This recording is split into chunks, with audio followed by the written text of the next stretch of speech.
बिस्मिल्लाहिर्रहमानिर्रहीम। अस्सलाम वालेकुम स्टूडेंट्स।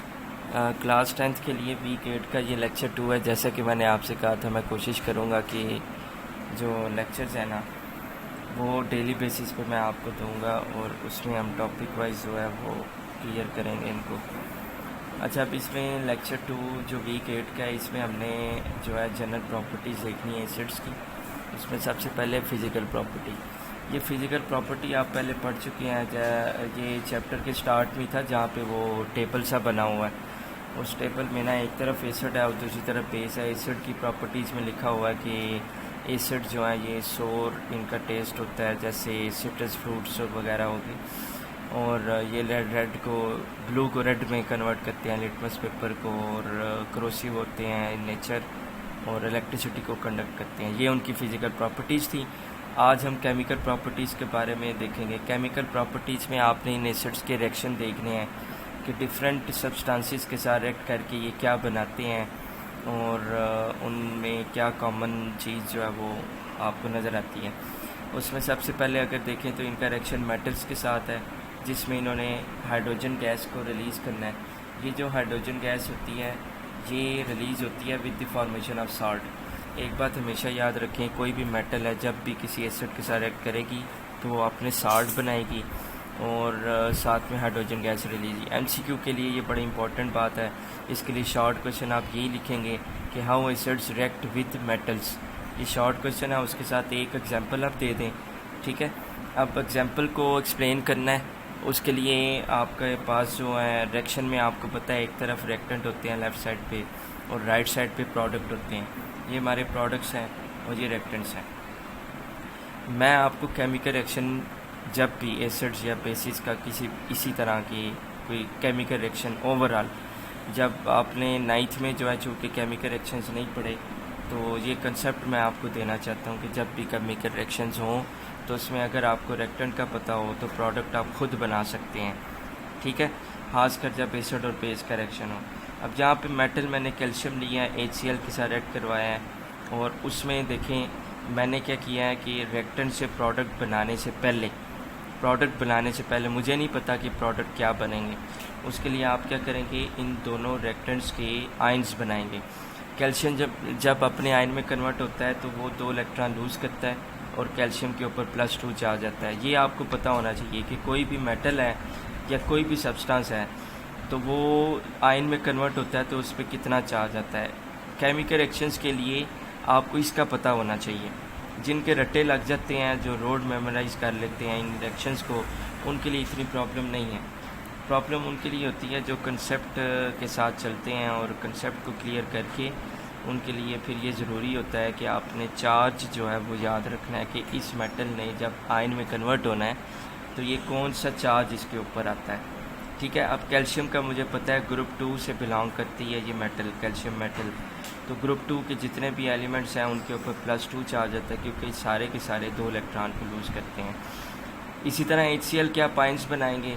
अब रिएक्टेंट में क्या होता है, बेसिकली दोनों रिएक्टेंट्स के अपोजिट जो चार्जेस होते हैं वो आपस में मिलते हैं। जैसा कि यहाँ पे कैल्शियम में पॉजिटिव चार्ज था और HCl से नेगेटिवली चार्ज क्लोरीन है, तो ये दोनों मिलकर जो है कैल्शियम क्लोराइड बनाएंगे। कैसे बनाएंगे, अब इनको जॉइन आप कर सकते हैं। केमिकल फार्मूला का आपने स्टेप्स पढ़े हुए हैं कि कैल्शियम और आयन, कैल्शियम के ऊपर +2 है, Cl पे माइनस है, तो क्रॉस एक्सचेंज मेथड से अगर इनकी वैलेंसीज को क्रॉस एक्सचेंज करें तो ये कैल्शियम क्लोराइड बन जाता है। सो ये CaCl2 बन जाता है। ये मेरे पास एक कंपाउंड बन गया, वो मैंने लिख लिया। उसके साथ अब ये 2 इलेक्ट्रॉन है, यहाँ से हाइड्रोजन आयन है, ये 2 इलेक्ट्रॉन 2 हाइड्रोजन एटम होने चाहिए जो मिलकर दोनों इलेक्ट्रॉन आपस में शेयर करके H2 गैस बनाएंगे। तो यहाँ पे HCl के साथ इसलिए 2 लगा है, ठीक है। 2 इसलिए लगा है क्योंकि हमने, और अगर आपको ये इलेक्ट्रॉन्स की वजह से ना पता चले कि 2 जो है लगना है या नहीं लगना, उसके लिए आप कंपेयर कर लें नंबर ऑफ़ एटम्स को। नंबर ऑफ़ एटम्स में यहाँ पे क्लोरीन के 2 एटम है, इधर 1 था तो HCl के साथ 1 था, तो यहाँ पे हमने 2 से इसको मल्टीप्लाई कर दिया। इस तरह से आप बैलेंसिंग करते हैं। इसी तरह एल्यूमिनियम में HCl के साथ जब रिएक्ट करता है तो ये एल्यूमिनियम क्लोराइड बनाता है। अब इसके मैं आयन्स जो हैं वो मैं आपके सामने बनाता हूँ कि एल्यूमिनियम जो है जब आप इसको आयन में कन्वर्ट करते हैं तो इसके ऊपर मुझे पता है इसकी 3 वैलेंसी होती है और इसके ऊपर +3 चार्ज आता है, क्योंकि ये ग्रुप 13 से बिलोंग करता है और इसके साथ 3 इलेक्ट्रॉन ये लूज़ करेगा।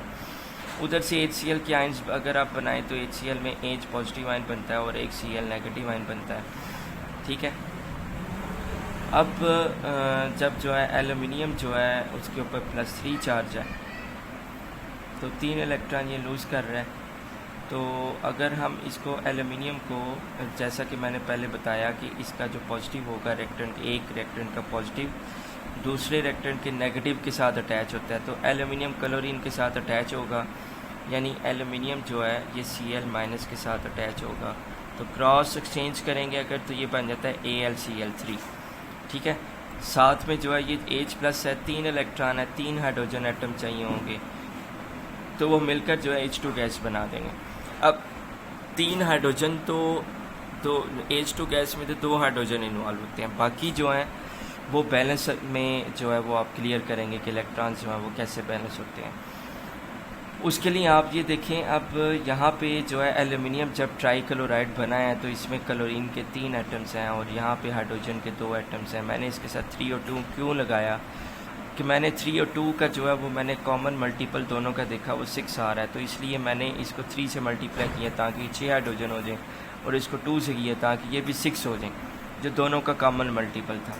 अब ये 6 ही क्लोरीन है और 6 ही हाइड्रोजन है, इसको 6 से मल्टीप्लाई करेंगे। यहाँ पे जो है 2 से किया था तो एल्यूमिनियम के नंबर ऑफ़ एटम जो है वो 2 हो जाते हैं। सो इस तरह से आपने बैलेंसिंग करनी है, ठीक है।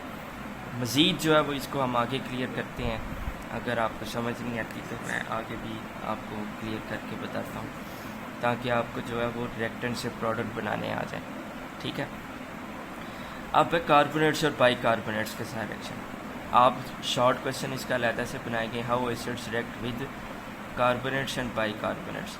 जब ये कार्बोनेट्स और बाइकार्बोनेट्स के साथ रिएक्ट करते हैं तो ये एसिड जो है ये कार्बन डाइऑक्साइड गैस को रिलीज़ करते हैं।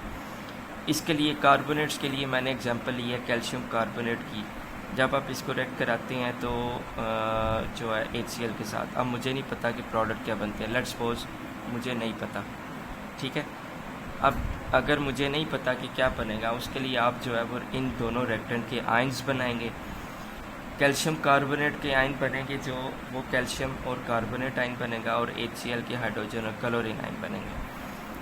दोनों के, इसका पॉजिटिव इसके नेगेटिव के साथ अटैच होगा, तो जब आप इसको क्रॉस एक्सचेंज मेथड से वैलेंसीज को एक्सचेंज करेंगे तो ये बन जाएगा CaCl2। तो एक न्यूट्रल कंपाउंड आपका बन गया CaCl2, ठीक है। ये आपके पास CaCl2 बन गया। अब हम जो है बात करते हैं बाकी के CO3 जो है ये कार्बोनेट आयन है, ये कभी भी जो है स्टेबल नहीं रहता। केमिकल रिएक्शंस के अंदर ये कार्बोनेट आयन अनस्टेबल होता है। स्टेबल होने के लिए ये मज़ीद डिकम्पोज होगा और इसमें से CO2 गैस रिलीज़ हो जाएगी, तो वहाँ से CO2 गैस निकल जाएगी। बाकी इधर से एक ऑक्सीजन बच जाता है और इधर से हाइड्रोजन बच जाता है, दोनों मिलकर जो है वो वाटर बना देते हैं। तो इस तरह से ये आपके पास तीनों प्रोडक्ट बन जाते हैं। क्लियर हो गया। इसको मज़ीद जो है वो मैंने इसके आयंस बनाए हुए हैं, वो आपको आयंस जो है ना वो आपको देख कर आपको समझ आ जाएगी। जैसे कि इसमें देखिए, ये मैंने बताया वही मैंने लिखा हुआ कि इसमें देखिए आपके पास कैल्शियम कार्बोनेट है। जब कैल्शियम और कार्बोनेट आयन बना है HCl H positive Cl negative, अब ये दोनों जो है अटैच हो रहे हैं, ये पॉजिटिव है और ये नेगेटिव है, दोनों मिलकर जो है क्रॉस एक्सचेंज मेथड से CaCl2 बना देंगे। CO3 जो है ये अनस्टेबल होगा, स्टेबल होने के लिए इसके अंदर CO2 जो है वो ऐड हो जाएगा, ठीक है। यानी इसमें से CO2 रिलीज़ हो जाएगी गैसियस फॉर्म में, और बाकी एक ऑक्सीजन -2 चार्ज के साथ अलहदा हो जाता है। ये जो O-2 हाइड्रोजन के साथ मिलेगा, क्रॉस एक्सचेंज करेंगे अगर आप तो इसमें वाटर बन जाता है। बैलेंसिंग के लिए आप जो है वो इसको इसके अंदर जो है वो आप अटैच करेंगे कि हाइड्रोजन के 2 हैं, क्योंकि वाटर के अंदर 2 हाइड्रोजन एटम है, तो इसलिए वो फिर 2 से आप HCl को मल्टीप्लाई करते हैं। क्लोरीन भी 2 हैं, तो यहाँ से ये दोनों बैलेंस हो जाते हैं। अब अगली एग्जांपल है सोडियम बाइकार्ब। अब देखिए मैंने यहाँ पे प्रोडक्ट नहीं बनाए अभी, मैं पहले इनके आयंस बनाऊंगा। NaHCO3 जो है पहले अपने आयन में कन्वर्ट होगा, एक पॉजिटिव आयन बनाएगा Na+ और एक HCO3 नेगेटिव आयन बनाएगा -1, ये बाइकार्बोनेट आयन है। अब इसमें से तो बाकी दूसरा जो है H2SO4 है, सल्फ्यूरिक एसिड है, ये इसके साथ हमारा रिएक्शन है, तो इसके आयन जब बनेंगे 2 हाइड्रोजन आयन बनेंगे और साथ में सल्फेट आयन बनेगा। ठीक होगा। अब इसमें से जो है रिएक्टेंट के पहले रिएक्टेंट में से पॉजिटिव आयन लेंगे और दूसरे का नेगेटिव आयन अटैच करेंगे। जब ये दोनों मिलेंगे तो Na+ जो है वह SO4 के साथ अटैच होगा, तो क्रॉस एक्सचेंज होगा। क्रॉस एक्सचेंज से ये बन जाएगा Na2SO4। ये मेरा न्यूट्रल कंपाउंड एक बन गया, इसको मैं यहाँ पे लिखती हूँ, ये बन गया Na2SO4, एक न्यूट्रल बन गया। अब दूसरे के लिए क्या करेंगे, HCO3-1, ये भी उसी तरह कार्बोनेट की तरह ये भी अनस्टेबल होता है। इसको आप जो है वो पहले आयंस बनाएंगे इसके, फिर से ये डिकम्पोज होगा, इस फॉर्म में नहीं रहता, -2 आयन। ये कार्बोनेट भी जैसा कि पहले हम पढ़ चुके हैं, ये भी जो है अनस्टेबल होता है, ये मज़ीद डिकम्पोज होगा, CO2 और O-2 बनेगा। तो यहाँ से हमारे पास कार्बन डाइऑक्साइड जो है वो रिलीज़ होगी।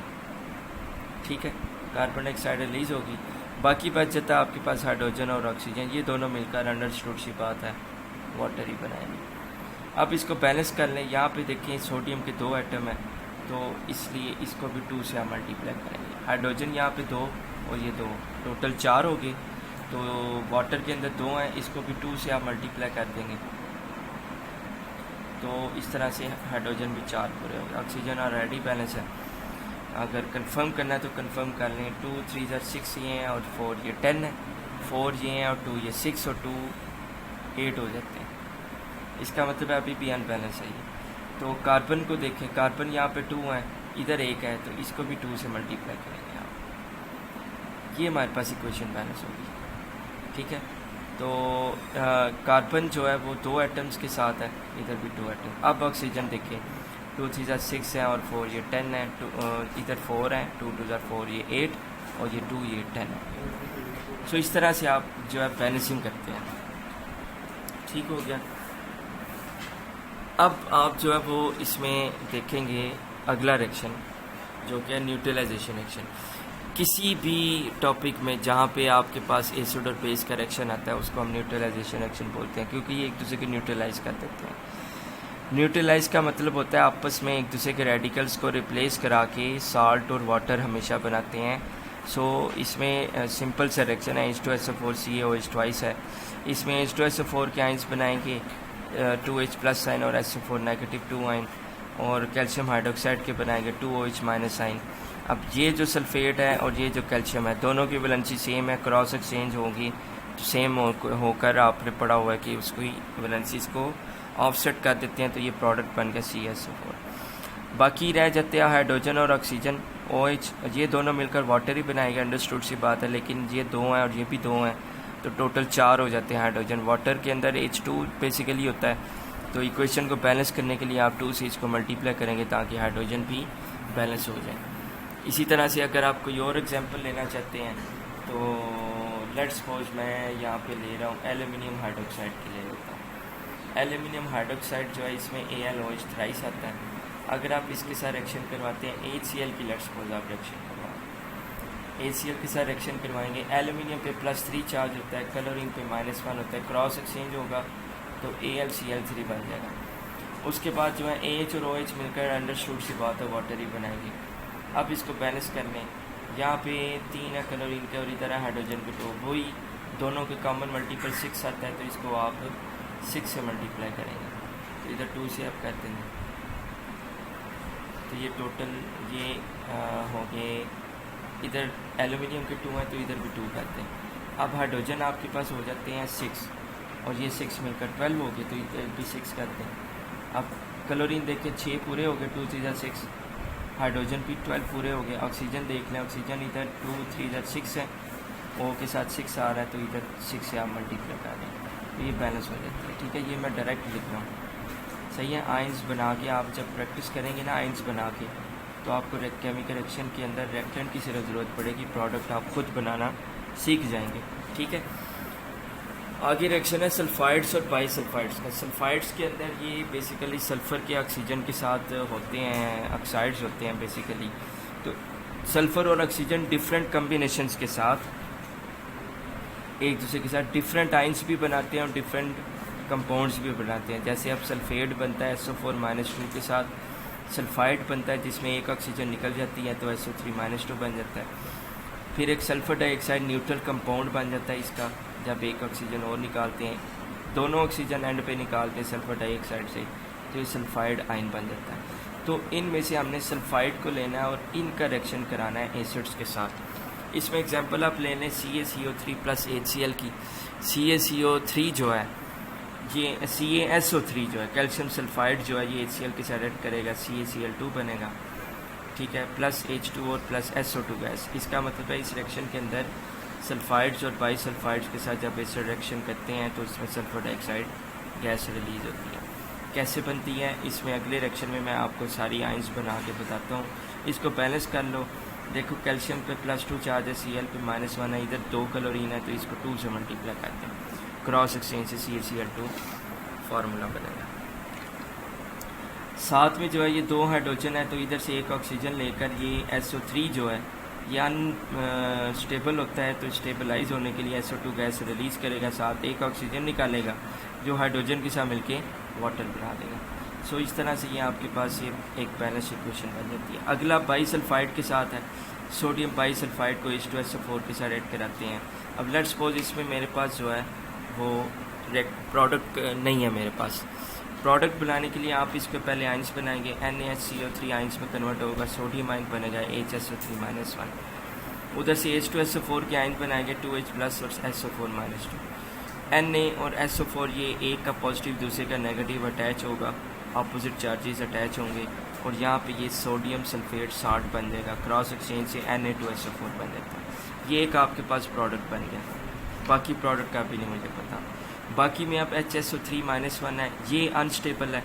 जैसे HCO3-1 बाइकार्बोनेट अनस्टेबल था, बाईसल्फाइड भी अनस्टेबल होगा, बाईसल्फेट भी अनस्टेबल होगा। तो बाईसल्फाइड जो है ये केमिकल रिएक्शन के अंदर अपने आप को मज़ीद डिकम्पोज करके सल्फाइड आयन बनाता है, वो सल्फाइड आयन मज़ीद डिकम्पोज होकर SO2 गैस बना देता है। ठीक हो गया। तो बाकी रह जाता है हाइड्रोजन आयन और ऑक्सीजन आयन। अंडरस्टूड सी बात है, वाटर बन जाते हैं। तो इस तरह से आपके पास ये बैलेंस नहीं अभी हुई, प्रोडक्ट बन गया। अब बैलेंस करना है आपने। यहाँ पे सोडियम के इधर मेरे पास पता है कि सोडियम के 2 एटम्स हैं, इधर एक था, मैंने 2 से मल्टीप्लाई कर दिया। अब देखिए सल्फ़र जो है यहाँ पे 2 और ये एक 3 है, एक तो सल्फ़र डाइऑक्साइड गैस बन जाएगी, ठीक है। तो बाकी SO4 जो है वो तो एज इट इज़ रह जाता है। तो आपने सल्फ़र को बैलेंस करना है, इधर 2 से मल्टीप्लाई, इधर भी SO2 के साथ 2 से आप मल्टीप्लाई कर देंगे तो ये 3 पूरे सल्फ़र एटम्स बैलेंस हो जाते हैं। हाइड्रोजन को देखें तो इधर 2 है और इधर 2 4 हो जाते हैं और इधर वाटर में 2 ही थे तो इसको 2 से मल्टीप्लाई किया, वाटर भी बैलेंस हो गया हाइड्रोजन में, ठीक है। तो इस तरह से हाइड्रोजन एटम्स को भी और सल्फ़र को आपने बैलेंस किया, आपकी पूरी इक्वेशन बैलेंस हो जाती है। क्लियर हो गया जी। आगे लास्ट रिएक्शन बच जाता है जो कि है सल्फाइड्स के साथ, reaction with sulphides. How acid reaction with how acids react with sulphides, ये आपका क्वेश्चन बनेगा। इसमें ये हाइड्रोजन सल्फाइड गैस रिलीज़ करते हैं। एक ही रिएक्शन होगा, H2SO4 के साथ फेरस सल्फाइड को आप रिएक्ट करवाएं तो इसमें Fe जो मेटल है प्लस चार्ज के साथ SO4 नेगेटिव चार्ज के साथ अटैच होगा, +2 और -2 ऑफसेट कर लेते हैं, FeSO4 बने। बाकी H2 और S दोनों मिलकर H2S गैस रिलीज़ कर देते हैं, ठीक है। ये आपके 4 टोटल जितने भी रिएक्शंस हैं, टोटल मेरा ख्याल है A B C D E 5 reactions हैं। इन 5 रिएक्शंस के ऊपर 5 शॉट आपने बनाने हैं। 5 शॉट किस तरह से बनाने हैं? पहला होगा how acids react with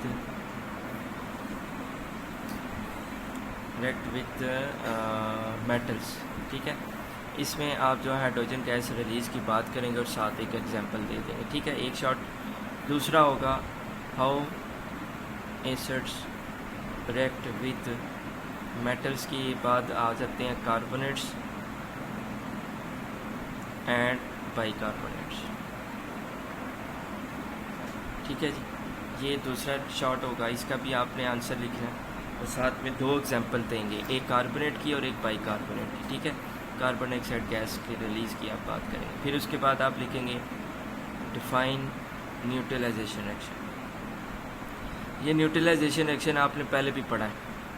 neutralisation reaction आपने पढ़ा है लेविस कंसेप्ट में। तो लेविस कंसेप्ट में जो न्यूट्रलाइजेशन रिएक्शन है उसमें आपने जो है वो डेटिव कोवलेंट बॉन्ड और डोनेशन एक्सेप्टेंस लोन पेयर की बात की थी, लेकिन यहाँ पे न्यूट्रलाइजेशन रिएक्शन एसिड बेस का रिएक्शन होगा जिसमें साल्ट और वाटर बनता है, वो बन रहा है। अब साल्ट और वाटर जो है ना, ये साल्ट और वाटर जो बन रहा है इसके अंदर जो है न्यूट्रलाइजेशन रिएक्शन होता है। अगर आपको सिंपल डिफाइन आ जाए ना, डिफाइन न्यूट्रलाइजेशन रिएक्शन, तो इसमें आप यही रिएक्शन लिखेंगे जो मैंने बताया अभी, एसिड्स वाला, एसिड और बेस वाला, जिसमें साल्ट और वाटर बनता है। अगर आ जाता है ना define neutralization reaction with respect to Lewis concept, तो फिर आप उसमें लेविस वाली डेफिनेशन लिखेंगे और 7 एग्जाम्पल देंगे। समझ आ गई? तो इसमें आपने ये वाला शॉर्ट ये लिखना है, उसके बाद 7 इसके एग्जाम्पल भी लिखनी है। उसके बाद आ जाता है हाउ एसिड्स रिएक्ट विद, आ जाता है सल्फाइड्स एंड बाइसल्फाइड्स। ये भी 2 रिएक्शन की एग्जांपल देंगे, साथ में सल्फर डाइऑक्साइड गैस की रिलीज़ की बात आप करेंगे। उसके बाद रिएक्शन आ जाता है how acids react with sulphides. तो ये आपका जो है अलग से एक शॉर्ट बनेगा। टोटल आपकी शॉर्ट बन गए 5।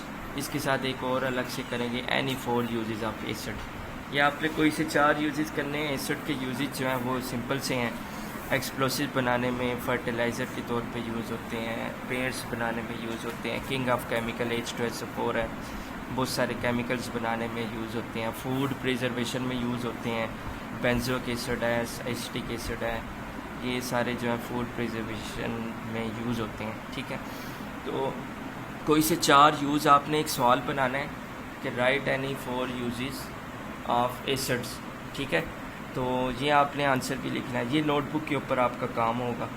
ठीक है, इसमें आपके जो है वो 1 2 3 4 5 और 6 शॉर्ट बन जाते हैं। 6 शॉर्ट आपने जो है वो अपनी नोटबुक पे लिखने हैं और साथ में लाइन भी करने हैं। रिएक्शंस की प्रैक्टिस लाजमी कीजिएगा। ठीक है, अगर इसमें मज़ीद कोई मसला बना तो ज़रूर मुझे बताइएगा ऑनलाइन क्लास में। और दूसरा ये कि जो आपका जो लेविस कंसेप्ट है उसमें भी अगर कुछ सब्सटेंसेस का आपको कोई कंसेप्ट क्लियर नहीं हुआ कि वो सब्सटेंस लेविस एसिड है या बेस है, अगर एसिड है तो क्यों एसिड है, बेस है तो क्यों बेस है लेविस के अकॉर्डिंग, तो वो आपको जो है ना इंशाल्लाह मैं आपको ऑनलाइन क्लास में ज़रूर बताऊँगा। ठीक हो गया? तो जो है ना जो मैं काम बताऊँगा वो डेली बेसिस पे आपने लर्न भी करना है और राइट भी करना है नोटबुक के ऊपर। ठीक है स्टूडेंट्स? ओके जी, अल्लाह हाफिज़।